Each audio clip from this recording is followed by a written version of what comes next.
नमस्कार मंडळी, कसे आहात आपण सगळे? मी सुलू स्वागत करते आपल्या सर्वांचं माझ्या फूड लाईफ अँड हॅपीनेस या चॅनलमध्ये. तर आज मी बनवणार आहे झणझणीत सुक्कं मटण आणि रस्सा. तर त्यासाठी इथे मी अर्धा किलो मटण घेतलेलं आहे, बघू शकता. तर हे जे मटण आहे आपल्याला स्वच्छ पाण्याने धुवून घ्यायचं आहे.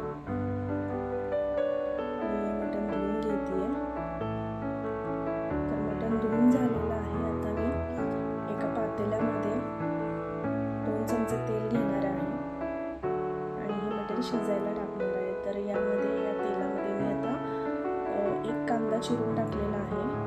कांदा चांगला फ्राय करून घेणार आहे मी आता. कांदा फ्राय झाल्यानंतर आता मी याच्यामध्ये अर्धा टोमॅटो टाकलेला आहे. अर्धा टोमॅटो मी नंतर यूज करणार आहे. तर कांदा आणि टोमॅटो फ्राय झाल्यानंतर मी त्याच्यामध्ये हळद टाकलेली आहे आणि मटण त्याच्यामध्ये टाकून आता मी व्यवस्थित एकत्र करून घेतलेलं आहे. आता आपल्याला याच्यावरती झाकण ठेवून द्यायचं आहे आणि शिजायला ठेवून द्यायला. मध्ये मध्ये पाणी ओतून घ्यायचं, नाहीतर मटण करपून जाईल.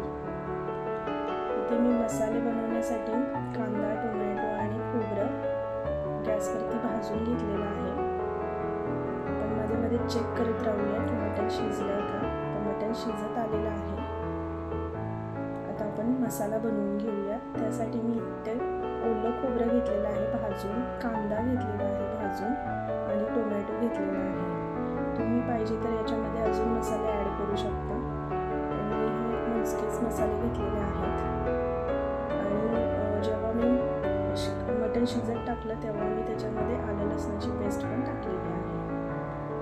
त्याच्यामध्ये आता मी 1 चमचा जिरे टाकले, 2 चमचे तीळ टाकलेले आहेत आणि आता याचं वाटण बनवून घेऊया. आपलं वाटण इथे रेडी आहे, बघू शकता. याच्यामध्ये मी पाणी यूज केलेलं नाही आहे. बघूया मटण शिजलंय का. तर मटण इथं शिजलेलं आहे. आता आपण रस्सा बनवायला घेऊया.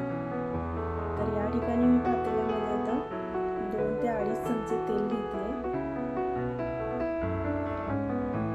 आता याच्यामध्ये मी हे जे वाटण आहे हे 2 चमचे वाटण मी या तेलामध्ये टाकणार आहे आणि अगदी व्यवस्थित फ्राय करून घेणार आहे.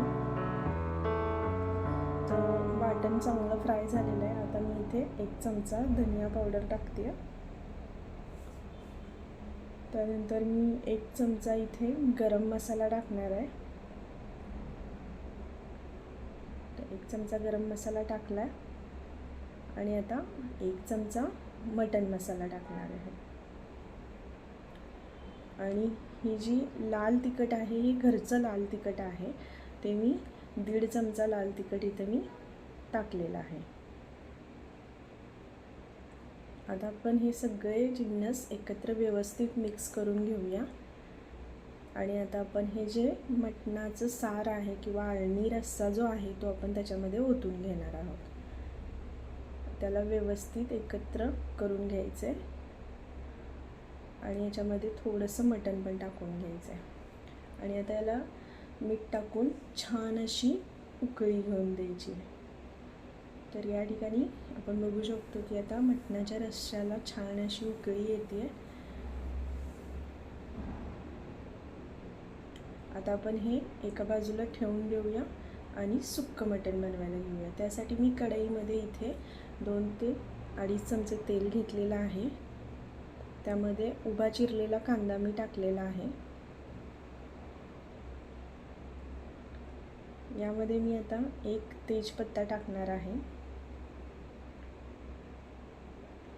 तर मी तेजपत्ता टाकला आहे. आता मी हे जे वाटण आहे ते वाटण या कांद्यामध्ये आता टाकून घेतले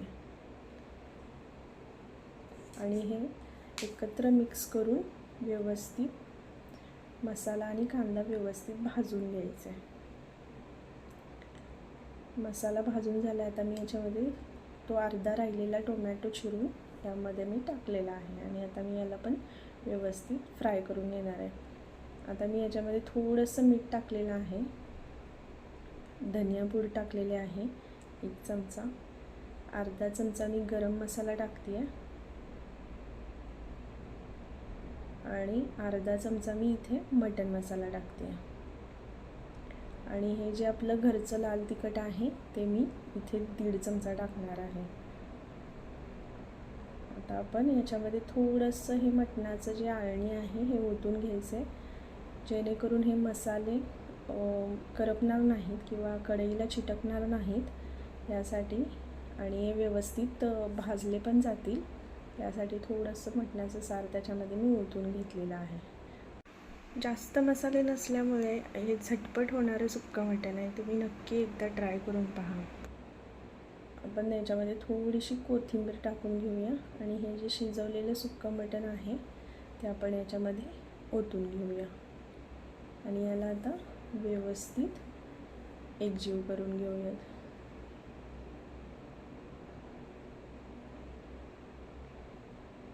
याच्यामध्ये मी जास्त मसाले वापरलेले नाहीत, अगदी मोजक्याच घरातल्या मसाल्यांमध्येच मी हे मटण बनवते आहे.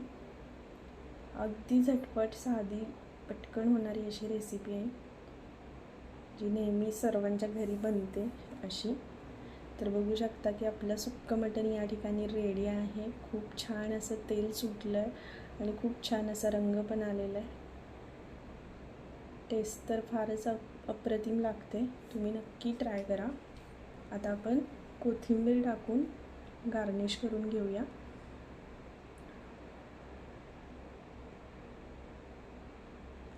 इकडे रस्सा पण रेडी झालेला आहे, त्याच्यामध्ये पण मी थोडीशी कोथिंबीर टाकून घेतलेली आहे. आणि या ठिकाणी आता आपलं सुक्कं मटण आणि रस्सा रेडी आहे. बघू शकता रस्सा फार सुंदर दिसतोय, सुक्कं मटण तर फार अप्रतिम लागतं. तर इथे मी एका प्लेटमध्ये रस्सा आणि सुक्कं मटण सर्व केलेलं आहे. त्यासोबत मी इकडे भाकरी घेतलेली आहे, काकडी, टोमॅटो, कांदा आणि थोडासा भात यासोबत प्लेट रेडी झालेली आहे. चला तर मग आपण टेस्ट करूया आणि तुम्ही पण ही रेसिपी नक्की करून पहा. खूप अप्रतिम होते, फार कमी मसाल्यामध्ये बनवली गेलेली रेसिपी आहे आणि ज़रूर ट्राय करा आणि मला कमेंट बॉक्समध्ये नक्की कळवा की तुम्हाला ही रेसिपी कशी वाटली. आणि माझ्या चॅनलला लाईक करा, सबस्क्राईब करा आणि बेल आयकन प्रेस करा, जेणेकरून नवीन रेसिपीचे नोटिफिकेशन्स तुम्हाला मिळत जातील. तर चला तर मग पुन्हा भेटूया अशाच एका नवीन रेसिपीमध्ये. तोपर्यंत बाय बाय, टेक केअर.